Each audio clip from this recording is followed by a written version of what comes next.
Greetings everyone, Zannrath here. Welcome back to more Hearthstone. Let's continue taking on heroic encounters in Blackwing Lair. And we're going to go ahead and face off against Vaelastrasz.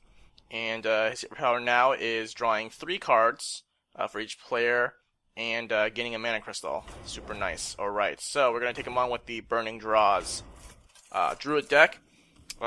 Double meaning here. Burning, also, I guess in card games it's more called milling. So kind of a thing there, but it's more of a play on the Burning Adrenaline, because obviously that is, well, one, it is a card in his deck, and man, that was some crazy, that was certainly a crazy ability in WoW, in the raid. I remember, I think it was in Kata or something, where they started making old raids more soloable, and the Blackwing Lair was really tough when it was relevant. I don't think many people got through it. I know Nax, very few people got through it, like original Nax. Anyway, I remember trying to solo Blackwing Lair, and for a long time, Razorgore, the very first boss, was impossible to solo. I think Paladins could have done it, I think maybe one other class, but it was impossible to solo unless you were like one of 2 classes. And basically, I think in Kata they made it easier for things to solo, for you to solo things. And Vaelastrasz was still pretty difficult because it was a straight up DPS check. I mean, I guess technically the boss was a DPS check, like when the raid was actually relevant. Oh, hold on. Let's see, what do I want to do here? Maybe I'll drop these guys. You know, I might as well throw all these guys out. Sure.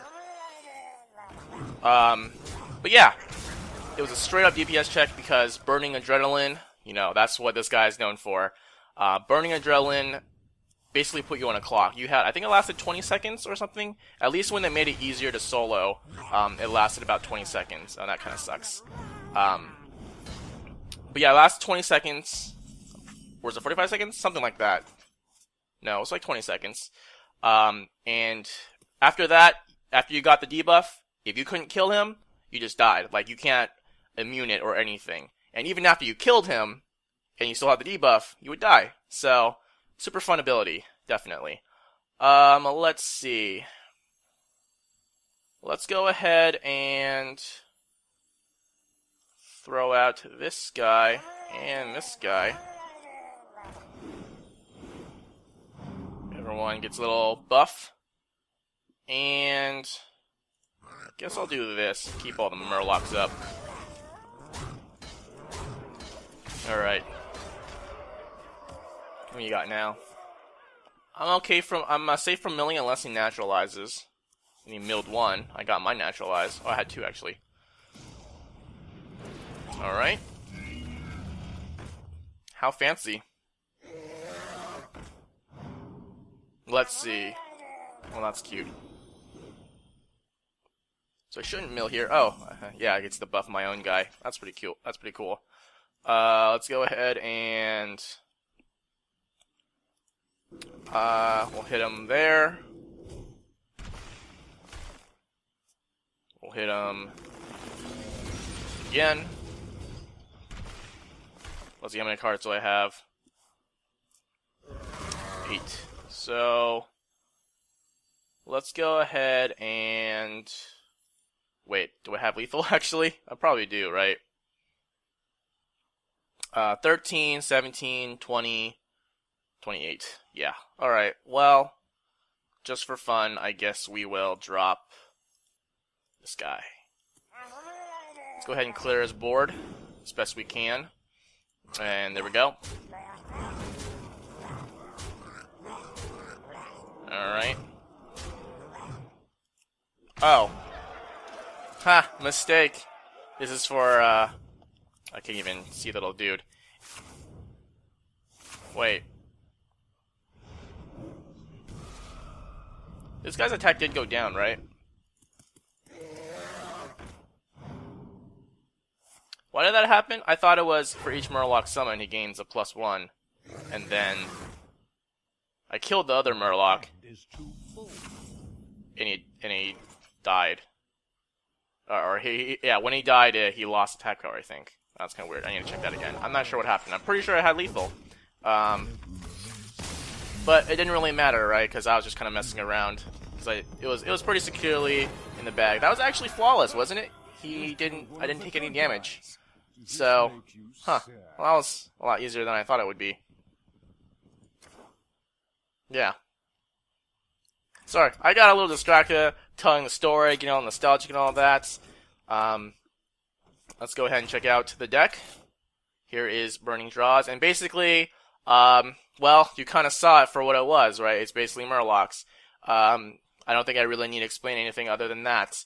But there are a couple cards in here. Oh, and wisps. Unfortunately, I didn't get to play any wisps.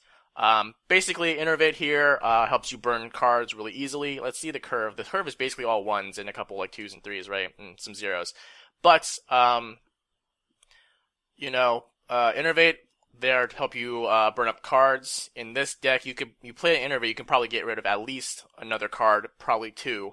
So that's really helpful, not to mill all your cards. And actually, now that I think about it, this is actually a DPS check too for Hearthstone, because you basically can only go until about, I don't imagine this fight taking much more than like 10 turns, because by that time you're gonna fatigue, right? I think you draw your whole deck by like 5 or 6, and actually it won't even last that long. Because he's gonna make you draw 3 cards every turn. So it actually is a straight up DPS check, more or less. See how quickly you can kill the guy. Sorry, anyways, tangents aside, Innervate helps you burn cards really quickly, or not burn, but like play cards really quickly. Wisp, again, just play cards, play stuff. Naturalize, definitely want to save them for his Clockworks, his Clockwork Giants. Drakes are also a good target, I guess, but you really kind of want to hold off, especially if you weren't as fortunate, I guess, as I was in controlling the board early on, because that's also something really important. Like, if you can't get control of the board early, you're going to be fighting for board, and you're not going to have as much presence like I did. And Naturalize can really help you swing, obviously, but by getting rid of his Clockworks, which he can get out definitely for very cheap, very cheap. Abusives, just a cheap drop, help you trade up if you need to. If you are fighting for board, if you're in that situation. Elven Archer is another cheap thing that can help you a little bit kind of contest for the board, just for free, because he does have a lot of things that do remove. I guess, kind of. So it's kind of nice to have something that just gives you free damage. Murlocs, really only because they're cheap, and they can buff each other pretty easy. Leper Gnome, cheap, and if he dies, he deals 2 damage, so why not? Golem, cheap, and get some damage in if you end up having to race him for whatever reason. Giving him mana is really inconsequential, because he's going to be getting 2 mana essentially every turn, right? Because he gets the 1, and then he naturally, and then he gets the 1 from his hero power. So not a huge deal. Basically, all you do is you swarm, you Zerg, and control the board. And if you're lucky like me, you control the board really well early on. And that's basically what this deck is for. Saving those Naturalizes for his big things. That's basically it. So, pretty easy, fun stories, hopefully. Hope you enjoyed them. And next time is Chromagus. So, until then, thank you for watching.